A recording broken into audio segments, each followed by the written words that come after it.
Yes, we've been here a while. Thank you for that.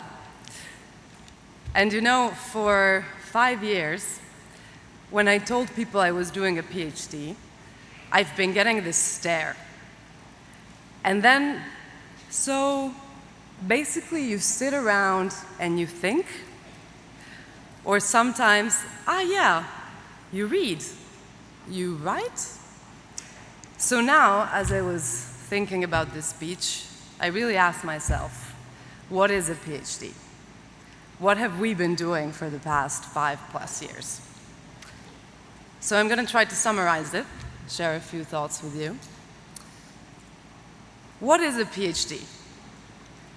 A PhD is humbling. Most of the time, when you think you've had a brilliant idea, you go, you hit the literature for weeks, only to realize that, damn, someone's already thought of that.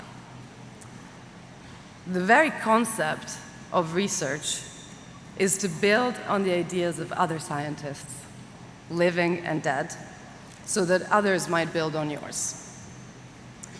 It's never really about just you. Meaning, your brilliant idea alone will never change the world. And let me tell you, in a school like this one, even teaching, which is part of the PhD, is quite humbling. You are among the brightest students in the world, and let me tell you that being your teacher is not a piece of cake. What is a PhD? It is freedom. For 5+ years, you're free and actually encouraged to scratch your intellectual itches, to be curious without real responsibility. My fellow PhD graduates here sitting in the front row, they're presenting projects that are ranging from gym memberships as ego boosters, AI and high-frequency trading, creativity of consumers, drag queens as models of learning. That last one is me.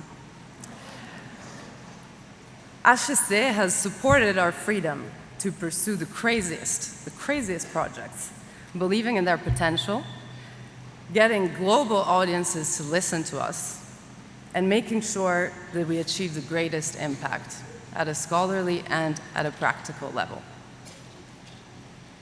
What is a PhD? It is community.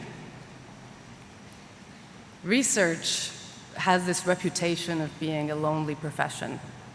If I asked you all to imagine a PhD researcher, you would probably picture this lonely and awkward figure crunching data in a library, alone. And yes, of course, freedom carries with it the risk of loneliness, of mental health struggles, of imposter syndrome.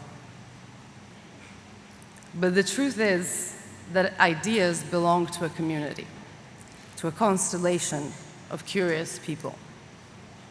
This is knowledge, really, and knowledge is never really alone. Community, our community, is key, and it was key for me to unlocking our brilliant ideas, to squeezing everything that we can out of them, and to making sure that they're as useful and as effective as possible. What is a PhD for me? Well, I'm a corporate lawyer turned management academic. So for me, it was a transformation, really. And HEC gave me the trust and the freedom to reinvent myself and to play around with my ideas and to have so much fun. I found here an amazing community of peers, of mentors.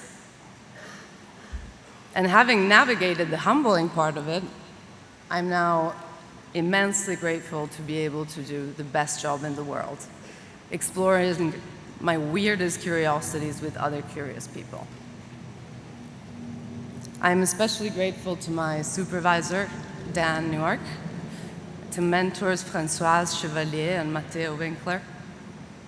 I'm eternally grateful to my family, who provided me with this thirst for knowledge, for art, to my friends, to my colleagues, to the amazing people who gave me their time and their trust, actually, to conduct my research. So let me end on a final thought.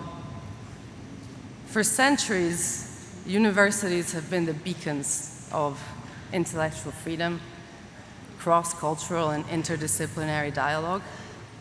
And with everything that is happening in the world today, it's especially important that we remember this, that we remember that as a university community, tied together by a respect for knowledge, for diversity, for diverse knowledge, as this type of community, we have a responsibility to honor that freedom and that dialogue. I've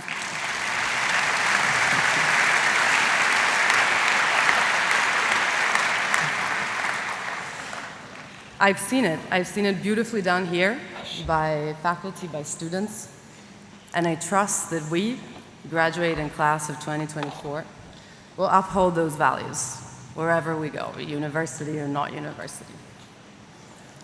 Now I think we can all be proud of ourselves, so in bocca al lupo, hear, hear.